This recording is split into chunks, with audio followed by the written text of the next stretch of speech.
ಆಗಿದೆ. ಯಾರಿಗೆಲ್ಲ ಹಾಗಾದ್ರೆ ಶಾಕ್, ಸಾಕಷ್ಟು ನಿರೀಕ್ಷೆ ಇದೆ. ಕರ್ನಾಟಕದ ಬಿಜೆಪಿಯ ಎರಡನೇ ಪಟ್ಟಿಯಲ್ಲಿ ಸಾಕಷ್ಟು ಆಕಾಂಕ್ಷಿಗಳಿದ್ದಾರೆ. ದೆಹಲಿಯತ್ತ ಈಗ ಮಾಜಿ ಸಿಎಂ BSY ಹೊರಟಿದ್ದಾರೆ ಅನ್ನುವಂತ ಮಾಹಿತಿ ಲಭ್ಯ ಆಗ್ತಾ ಇದೆ. BS ಯಡಿಯೂರಪ್ಪ ಅವರಿಗೆ ವಿಜಯೇಂದ್ರ, ಆರ್ ಅಶೋಕ್ ಸಾಥ್ ನೀಡಿದ್ದಾರೆ. ಇವತ್ತು ಸಂಜೆಯ ಒಳಗೆ ಬಿಜೆಪಿಯ ಎರಡನೇ ಪಟ್ಟಿ ಬಿಡುಗಡೆ ಆಗುವಂತ ಸಾಧ್ಯತೆ ಇದೆ. ಬಿಜೆಪಿ ಬಂಡಾಯದ ಬಗ್ಗೆ ವರಿಷ್ಠರ ಜೊತೆ ಚರ್ಚೆಯನ್ನ ಮಾಡಲಾಗುತ್ತೆ. BS ಯಡಿಯೂರಪ್ಪ ಹಾಗೂ ವಿಜಯೇಂದ್ರ ಅವರ ದೆಹಲಿ ಭೇಟಿ ಬಹಳ ಕುತೂಹಲಕ್ಕೂ ಕೂಡ ಕಾರಣ ಆಗ್ತಾ ಇದೆ. ರಾಜ್ಯದಲ್ಲಿ ಸಾಕಷ್ಟು ಬೆಳವಣಿಗೆಗಳಾಗ್ತಾ ಇದೆ, ಸಾಕಷ್ಟು ಅಸಮಾಧಾನಗಳು ಕೂಡ ಕೇಳಿ ಬರ್ತಾ ಇದೆ.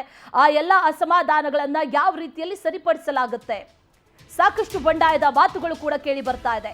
ಈಶ್ವರಪ್ಪ ಅವರಾಗಿರ್ಬೋದು, DV ಸದಾನಂದ ಗೌಡರ ಆಗಿರ್ಬೋದು, ಇವರೆಲ್ಲರನ್ನೂ ಕೂಡ ಸರಿಪಡಿಸುವಂತ ನಿಟ್ಟಿನಲ್ಲಿ, ಅಸಮಾಧಾನವನ್ನ ಹೋಗಲಾಡಿಸುವಂತ ನಿಟ್ಟಿನಲ್ಲಿ ಯಾವೆಲ್ಲ ಕಾರ್ಯಗಳು ಆಗುತ್ತೆ ವರಿಷ್ಠರ ಕಡೆಯಿಂದ ಅನ್ನುವಂತ ಕುತೂಹಲ ಈಗ ಇರೋದು. ಆ ನಿಟ್ಟಿನಲ್ಲಿ ಬಿಜೆಪಿ ಎರಡನೇ ಪಟ್ಟಿ ಫೈನಲ್ ಆಗಿದೆ. ಯಾರಿಗೆಲ್ಲ ಶಾಕ್ ಆಗಿದೆ ಅನ್ನೋ ಪ್ರಶ್ನೆ ಕೂಡ ಈಗ ಕಾಡ್ತಾ ಇದೆ.